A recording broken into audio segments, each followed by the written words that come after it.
이 새벽에도 주 앞에 함께 모여 간구하게 하신 하나님께 감사를 드립니다. 우리가 주의 십자가를 더 사랑하기를 소원하여 함께 모여 부르짖습니다. 십자가의 은혜로 우리의 영혼을 소생케 하여 주시고 십자가의 은혜가 우리의 영혼에 충만할 수 있도록 은혜 베풀어 주옵소서. 주의 교회가 십자가를 더욱더 사랑하는 교회로 자라갈 수 있도록 은혜 내리어 주옵소서. 거룩하신 예수님 이름으로 기도드립니다. 아멘. 찬송가 268장입니다. 268장입니다.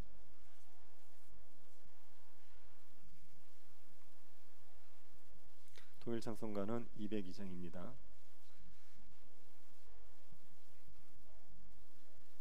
268장입니다. 죄에서 자유를 얻게 함은 보혈의 능력 주의 보혈 시험을 이기고 승리하니 참 놀라운 능력이로다. 주의 보혈 능력이 또다. 주의 피 믿으오. 주의 보혈 그 어린 양의 매우 귀중한 피로다. 육체의 정욕을 이기림은 보혈의 능력 주의 보혈 정결한 마음을 얻게 하니 참 놀라운 능력이로다. 주의 보혈 능력이 또다. 주의 피 믿으오. 주의 보혈 그 어린 양의 매우 귀중한 피로다. 눈보다 더 희게 맑히는 것 보혈의 능력 주의 보혈 부정한 모든 것 맑히시니 참 놀라운 능력이로다. 주의 보혈 능력이 또다. 주의 피 믿으오. 주의 보혈 그 어린 양의 매우 귀중한 피로다. 구주의 복음을 전할 제목 보혈의 능력 주의 보혈 날마다 나에게 찬송 주니 참 놀라운 능력이로다. 주의 보혈 능력이 또다. 주의 피 믿으오. 주의 보혈 그 어린 양의 매우 귀중한 피로다. 말씀을 보겠습니다. 창세기 3장 14, 15절 말씀입니다. 창세기 3장 14, 15절 말씀입니다.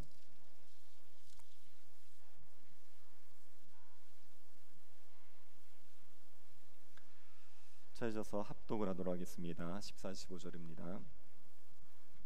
찾으셨으면 합독하겠습니다. 여호와 하나님이 뱀에게 이르시되 네가 이렇게 하였으니 네가 모든 가축과 들의 모든 짐승보다 더욱 저주를 받아 배로 다니고 살아있는 동안 흙을 먹을지니라. 내가 너로 여자와 원수가 되게 하고 내 후손도 여자의 후손과 원수가 되게 하리니 여자의 후손은 내 머리를 상하게 할 것이요 너는 그의 발꿈치를 상하게 할 것이니라 하시고. 아멘. 예수님을 믿고 변화된 사람들의 간증들이 많이 있습니다. 깡패가 목사가 된 이야기도 있고 알코올 중독자, 마약 중독자가 중독에서 벗어난 이야기도 있습니다. 무당이 신자가 된 경우도 있습니다. 예수님을 믿고 변화된 삶에 대한 이야기가 많이 있습니다. 근데 제가 들었던 이야기 중에 가장 기억에 남는 이야기는 김혜영 선교사님의 이야기입니다. 김혜영 선교사님은 가정 폭력에 시달리면서 자랐습니다. 아버지가 첫 아이로 딸이 태어났다는 것 때문에 마음에 들지 않아서 어린 딸을 집어 던져버렸습니다. 그래서 건강하게 태어났었는데 척추가 휘어서 장애인으로 자랐습니다. 어른이 되어도 키가 1m 40이 안 되는 상황이었습니다. 척추가 휘어져서 장애인으로 자라고 또 어머니는 정신질환이 있어서 이 딸을 사랑으로 품어주지를 못했습니다. 어릴 때부터 학대를 당하면서 살았습니다. 학교도 보내주지 않고 집안일만 시키면서 잘하지 못하면 매질과 욕설을 퍼부었습니다. 아버지는 이 가정을 이끌어가는 삶의 무게를 감당하지 못해서 자살을 했습니다. 아이들을 다 눕혀놓은 그 방에서 목을 메고 자살을 했습니다. 혼자 자녀를 키워야 하는 어머니는 삶의 스트레스를 맏딸에게 풀었습니다. 어느 날은 어머니가 일을 마치고 왔을 때 저녁밥이 되어 있지 않았습니다. 어머니가 예상보다 일찍 오는 바람에 저녁을 만들지 못한 상태였습니다.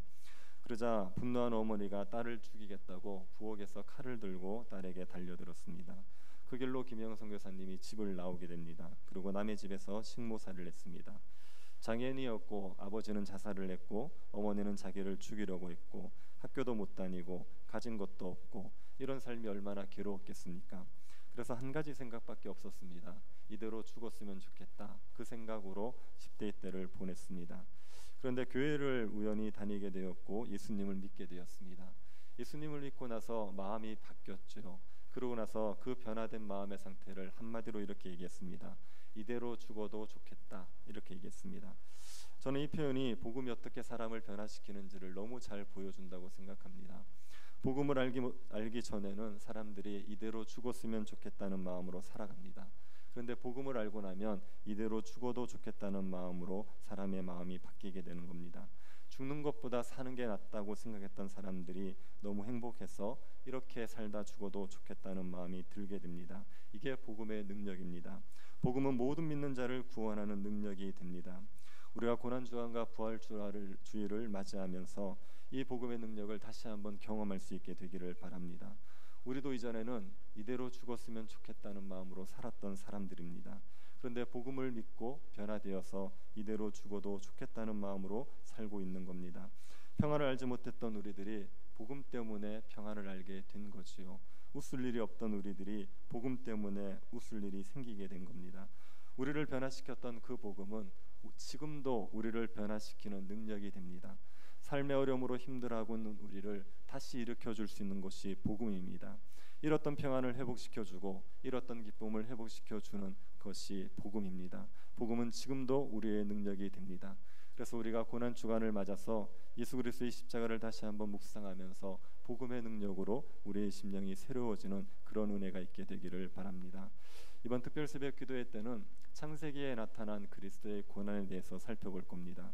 예수 그리스도의 십자가 고난은 하나님께서 인류의 타락으로 말미암아 급작스럽게 만들어낸 게 아닙니다. 그것은 창세전에 이미 하나님이 예비해 놓으신 겁니다. 창세전에 삼위 하나님께서 구원 협약이라는 것을 하십니다. 삼위 하나님께서 인류를 구원하기 위해서 어떤 일을 하실지를 창세전에 미리 정하셨습니다. 그래서 그때 이미 예수님의 십자가는 준비가 되어 있었습니다. 그래서 세상의 창조 이후에 하나님께서는 예수님께서 십자가의 죽으심으로 인류를 구해내실 거라는 것을 여러 가지 방법으로 알려주셨습니다. 예수 그리스도의 십자가의 죽음의 의미가 무엇인지를 끊임없이 계시해 주셨습니다.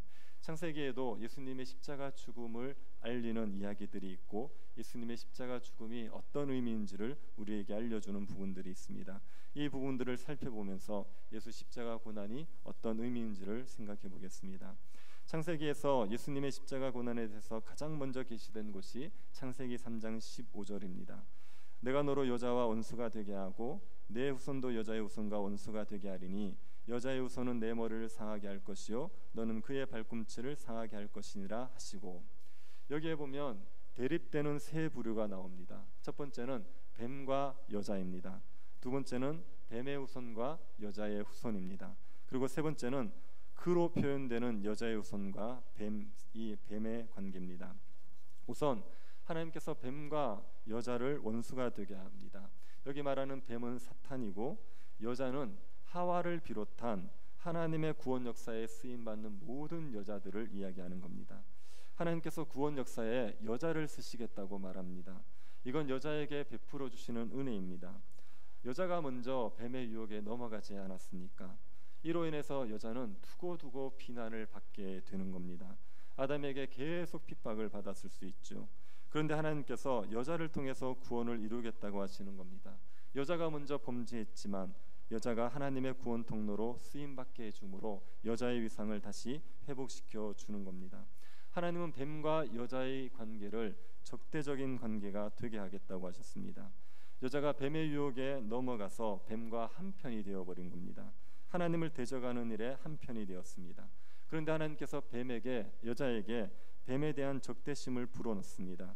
뱀의 유혹에 넘어간 여자는 뱀에게 적대적이지 않고 우호적이었는데 하나님께서 여자에게 뱀에 대한 적대심을 불어넣습니다. 그래서 뱀과 여자가 원수가 되게 하십니다. 여자는 뱀을 적대시하고 하나님의 편에서 하나님의 구원에 쓰임받는 존재가 됩니다. 그리고 하나님께서 뱀의 후손과 여자의 후손이 원수가 되게 한다고 하셨습니다. 사탄이 자녀를 낳는 법은 없습니다. 천사도 자녀를 낳지 않죠. 사탄과 천사는 번식을 하지 않습니다. 창조되었을 때의 수 그대로가 있게 됩니다.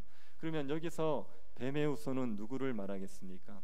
이건 사탄을 따르는 죄인을 말합니다. 범죄함으로 말미암아 사탄의 종이 되어서 사탄을 따르는 자들을 사탄의 후손, 이렇게 뱀의 후손 이렇게 얘기하는 겁니다. 그런데 아담의 타락한 이후에 모든 사람들은 태어날 때부터 사탄의 후손으로 태어납니다. 단 한 사람도 태어날 때부터 선하게 태어나는 사람은 없습니다. 그러니 모든 사람들은 다 사탄의 후손으로 태어나죠. 그런데 하나님께서 사탄의 후손으로 태어나는 그 사람들 중에 몇몇의 사람들에게 뱀에 대한 적대감을 불어넣으시는 겁니다. 그래서 태어날 때 사탄의 후손으로 태어났지만 사탄에 대한 적대심을 가지고 여자의 후손이 되는 존재, 여자의 후손이 되어서 하나님의 구원 역사에 쓰임받는 존재들이 생겨나게 되는 겁니다. 우리가 창세기에 보면 아벨이나 셋이나 노아 같은 사람들, 이 사람들이 하나님께서 사탄에 대한 적대심을 불어넣으셔서 하나님의 구원에 쓰임받는 여자의 후손이 되는 겁니다. 사탄의 후손과 여자의 후손은 원수가 되죠. 사탄의 후손과 여자의 후손이 계속 싸우게 됩니다. 아담의 범죄 이후에 인류는 이 두 부류로 나누어졌습니다. 사탄의 후손과 여자의 후손 두 부류로 나누어져서 이 둘이 계속해서 투쟁하게 됩니다. 하나님께서는 다 사탄의 후손으로 태어나는 자들 중에 은혜를 베풀어 주시고 그들에게를 여자의 후손으로 만들어서 그들로 하여금 구원의 역사를 이루어 가겠다고 하시는 겁니다. 그리고 세 번째로 그라고 지칭되는 여자의 후손과 뱀의 대립이 있습니다. 여자의 후손이 내 머리를 상하게 할 것이라고 했습니다. 여기에 나오는 여자의 후손은 그 뒤에 문장을 보면 그라고 지칭이 되어 있습니다. 뱀의 머리를 상하게 할 여자의 후손을 그라고 해서 3인칭 남성 단수로 표시하고 있습니다. 뱀의 머리를 깨트릴 여자의 후손이 나타날 것입니다. 이 여자의 후손이 뱀의 머리를 깨트립니다. 이것은 뱀을 멸하게 된다는 겁니다. 뱀을 멸하는 게 사람들의 구원이 됩니다. 하나님의 구원은 항상 심판과 구원이 같이 있습니다. 하나님께서 하나님의 택한 백성들을 구원할 때는 반드시 심판이 함께 이루어지게 됩니다. 노아 홍수가 있지 않았습니까? 노아 홍수로 말미암아 인류가 멸망을 당했죠. 그런데 노아 홍수는 인류를 멸망시키는 사건보다는 노아의 가족을 구원하는 사건입니다. 의로운 노아의 가족을 구원하기 위해서 죄악된 세상을 심판하시는 거죠. 이스라엘 백성들이 가나안 땅을 정복합니다. 그때 이스라엘 백성들에게 하나님께서 가나안 땅을 주시기 위해서 가나안 족속들을 진멸하시는 겁니다. 그래서 하나님의 구원 역사는 심판과 구원이 같이 있게 되는 겁니다. 여자의 후손이 뱀의 머리를 깨트림으로 뱀을 심판하고 그리고 뱀에게 종된 자들을 구원하는 역사를 이루어 갈 것을 이야기하고 있는 겁니다. 이때 뱀은 여자의 후손의 발꿈치를 상하게 합니다. 이 여자의 후손이 예수 그리스도지요. 뱀이 여자의 후손의 발꿈치를 상하게 한다는 것은 조금 상처를 준다, 이런 의미로 보입니다. 그런데 이게 실제로는 예수님의 십자가 사건을 이야기하는 겁니다. 예수님은 뱀에 의해서 십자가에 죽임을 당합니다. 예수님을 십자가에 못 박으려고 했던 종교 지도자, 이들이 바로 뱀의 후손입니다. 사탄의 하수인들입니다. 예수님은 종교 지도자들에게 넘겨지기 위해서 가룟 유다에게 배반을 당하시지요. 가룟 유다도 뱀의 자손입니다. 예수님을 십자가에 못 박으라고 소리쳤던 군중들도 뱀의 자손입니다. 예수님을 십자가에 못 박도록 선고했던 빌라도도 뱀의 자손이죠. 예수님은 사탄과 사탄의 자손에 의해서 십자가에 죽으시는 겁니다. 그게 발꿈치를 상하게 하는 정도라고 하는 겁니다. 예수님의 십자가 죽음은 치명적인 것 같습니다. 치명적인 거죠. 그런데도 이것을 발꿈치를 상하는 정도라고 말하고 있습니다. 왜 그렇게 말합니까? 예수님의 십자가 죽음은 하나님의 십자가 죽음이 하나님의 구원 계획을 자초시키지 못하기 때문입니다. 사탄은 예수님을 십자가에 죽여버리면 하나님의 구원 계획이 실패할 거라고 생각했습니다. 그런데 예수님의 십자가 죽음은 구원 계획을 완성하는 것이 되어버립니다. 사탄의 머리를 깨뜨리고 사람들을 구원하는 일이 되어버리는 거죠. 그래서 십자가 죽음이 굉장히 비참한 일이고 십자가 죽음은 예수님의 끝인 것처럼 보이지만 하나님의 구원 역사에 조금도 영향을 미치지 못한다는 측면에서 그저 발꿈치를 상하게 하는 정도라고 표현을 하고 있는 겁니다. 예수님은 발꿈치가 상하셨습니다. 하지만 사탄은 머리가 박살나버리죠. 예수님의 십자가 사건이 사탄의 머리를 박살내는 이유는요, 사탄의 종된 사람들을 십자가 사건으로 구원해내기 때문입니다.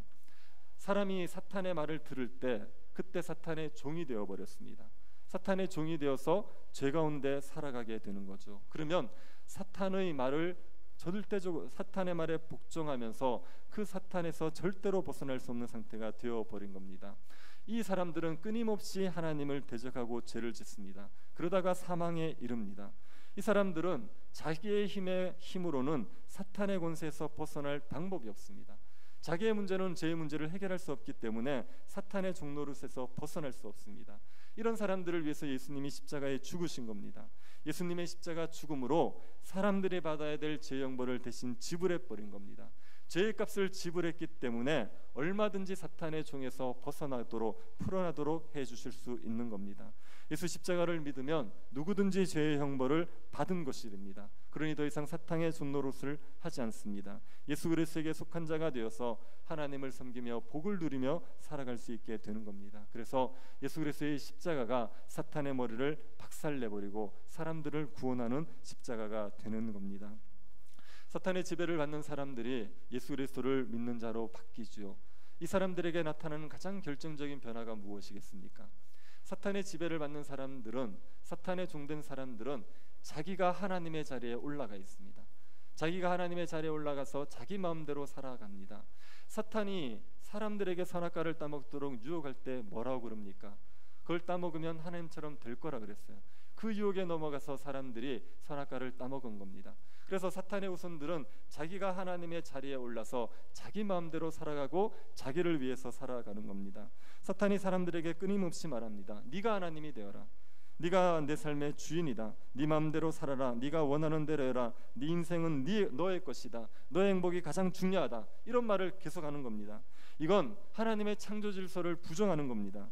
하나님이 창조하신 것을 인정하지 않는 거죠. 하나님께서 창조하신 게 맞으면 하나님이 최고의 자리에 있어야 되는 거고 사람은 그 밑에 자리에 있어야 되는 겁니다. 사람은 피조물에 불과한 존재인데 자기가 하나님처럼 되겠다, 하나님의 자리에 올라가겠다는 것은 하나님의 창조 질서를 부정하는 겁니다.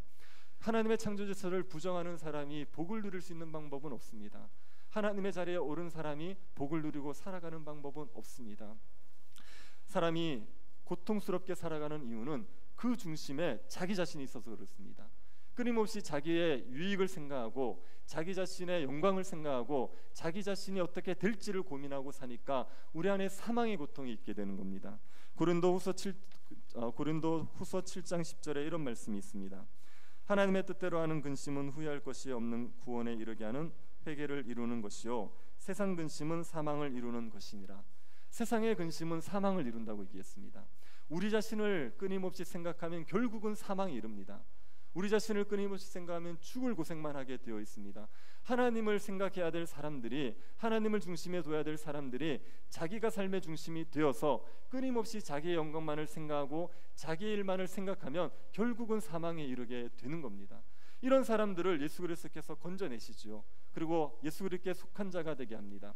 그러면 뚜렷하게 나타나는 변화가 자기가 하나님의 자리에 있던 자들이 하나님을 삶의 중심에 모시게 되는 겁니다.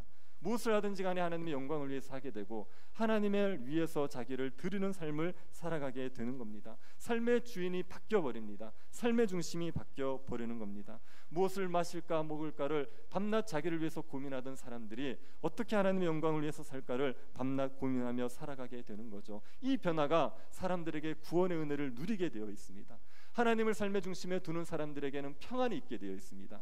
하나님을 삶의 중심에 두는 사람들에게는 하나님이 주는 충만함이 누려지게 되어 있습니다. 예수 그리스도가 우리를 그 사탄의 종 되어서 자기가 하나님이 되어서 살던 사람들을 하나님께 예수 그리스도께 속한 자가 되어서 하나님을 위해서 사는 자로 만들어 내시는 겁니다. 자기를 위해서 사는 사람들이 하나님을 위해서 살게 되는 일은 그 어떤 것으로도 이런 변화가 일어날 수 없습니다. 어떤 가르침이든지 어떤 체험이든지 자기를 위해 살던 사람들이 하나님을 위해서 살게 만들어 내지를 못합니다. 유일한 게 예수 그리스도의 십자가입니다. 예수 그리스도의 십자가를 명확하게 본 사람들은 자기가 죽어버리게 되어 있습니다. 하나님의 자리에 올라있던 자기는 죽어버리고 하나님을 삶의 중심에 두게 되어 있습니다. 십자가만이 우리의 주인을 바꾸어 낼 수가 있습니다. 예수 그리스도의 십자가를 인격적으로 만난 사람들은 이 땅의 어떤 것들도 귀하게 여기지 않고 하나님과 십자가 복음만을 가장 귀한 것으로 여기고 그것을 위해서 살아가게 되어 있습니다.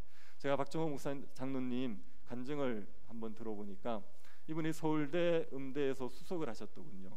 서울대 음대 수석이면 최고의 그 엘리트 코스 아닙니까? 그런데 성령을 만나버린 거예요. 성령 체험을 해버린 겁니다. 그러고 나니까 서울대 음대에서 나와서 뭐 유학 가고 오페라 가수가 되고 이런 것에 대해서 조금도 미련이 없더래요. 오로지 하나님만 찬양하고 싶더랍니다. 그래서 그 좋은 자질을 가지고 그 실력을 가지고 복음성가 가수가 되어서 정말 빚지면서 사역을 했다는 얘기를 들었습니다. 예수 그리스도를 십자가를 받아들이고 나면요, 자기를 위해서 어떻게 사는지에 대해서는 생각이 죽어버립니다. 그리고 하나님만을 사랑하게 되고 하나님의 영광만을 위해서 살아가고 싶어집니다. 그래서 거기에 우리의 삶의 평강이 있고 거기에 우리의 삶의 낙이 있고 기쁨이 있게 되는 겁니다. 불신자들은 하나님을 위해서 사는 것이 어떤 것인지 전혀 모르기 때문에 삶의 평안을 누리지 못합니다. 그러나 예수 믿는 우리들은 하나님을 위해서 사는 게 어떤 건지 압니다. 그리고 그 하나님을 위해서 살아가며 누리는 기쁨이 어떤 것인지 압니다. 여러분의 삶에 이 예수 그리스도의 십자가로 말미암아 하나님을 사랑하는 마음이 생겼다면 하나님만을 위해서 살아가시기를 바랍니다. 삶에 끊임없이 우리의 욕망대로 살고 싶은 마음이 들 때가 있습니다. 그때 십자가를 바라보십시오. 예수 그리스도께서 어떤 멸시를 당하셨는지, 어떤 고난을 당하셨는지, 예수 그리스도께서 우리를 위해서 어떤 조롱을 당하셨는지를 끊임없이 묵상하시고 예수 그리스도를 묵상하시면 욕망은 죽어지게 되어 있습니다. 예수 그리스도를 묵상하시면 자아는 죽어지게 되어 있습니다. 그래서 하나님이 우리의 삶의 중심이 되어서 하나님만을 위해서 살아가면서 하나님 나라의 복을 누리고 하나님을 영화롭게 하는 그런 백성들 될 수 있기를 간절히 바랍니다. 같이 한번 기도합시다. 우리 안에 있는 자기 사랑이 깨어지게 해달라고, 자아가 죽어지게 해달라고 기도합시다. 그리고 하나님만을 사랑할 수 있게 해달라고, 십자가 때문에 우리가 나 자신에 대해서 모든 생각들을 내려놓고 우리의 삶의 중심에 하나님만 계시고 하나님의 영광만을 생각할 수 있는 은혜가 우리에게 회복될 수 있게 해달라고 기도합시다. 부활의 기쁨이 가득한 부활주일이 되게 해달라고 기도합시다. 부활의 소망 때문에 환난 가운데서도 즐거워할 수 있는 그런 은혜가 우리 가운데 있게 해달라고 기도합시다. 예배당을 이전하는 문제와 직분자 선거로 교회가 기쁨을 누릴 수 있게 해달라고, 하나님께서 우리에게 복을 주시기 위해서 이런 일들을 이끌어 가실 텐데 교회가 일로 인하여서 시험에 들지 않게 하여 주시고 오히려 주님이 주는 기쁨들을 마음껏 누릴 수 있는 그런 기회가 되게 해달라고 같이 한번 통성으로 기도하고 개인적으로 기도하시기 바랍니다. 하나님 아버지, 저희들에게 은혜를 내리워 주셔서 하나님 아버지 십자가의 사랑으로 말미암아 저희들의 자아가 깨어지고 하나님을 사랑할 수 있도록 은혜를 베풀어 주신 것을 감사드립니다.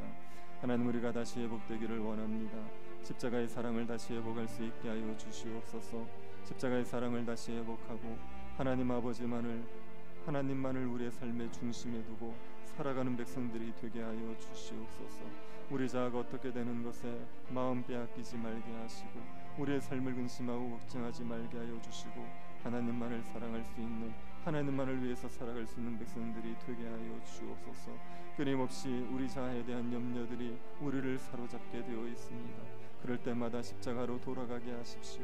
십자가에서 우리에게 주님이 어떤 고난을 당하셨는지 우리가 기억하게 하여 주시고 예수 십자가가 우리의 전부가 될 수 있도록 주님께서 은혜 내리고 주시옵소서.